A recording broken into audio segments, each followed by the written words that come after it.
Tableaux coming in front is showing the Air Independent Propulsion AIP for submarines led by Lieutenant Commander Tableux of the Indian Navy.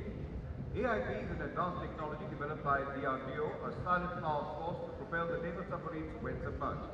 With the use of AIP system, the submarine can remain submerged.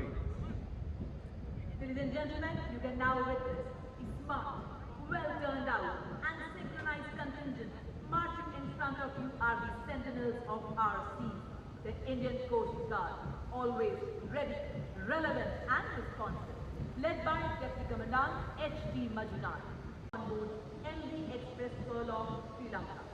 Indian Coast Guard ships and aircraft relentlessly fought the fire for more than 150 hours and finally doused it successfully to avert a major ecological disaster in the region. The motto of Indian Coast Guard is Vayam Rakshama, meaning we protect. अगला दस्ता सलामी मंच की ओर आता हुआ केंद्रीय उड़ाने वाले दस्ते की कमान असिस्टेंट कमांडेंट अजय मलिक संभाल रहे हैं। सीआरपीएफ का मार्चिंग दस्ता गौरवशाली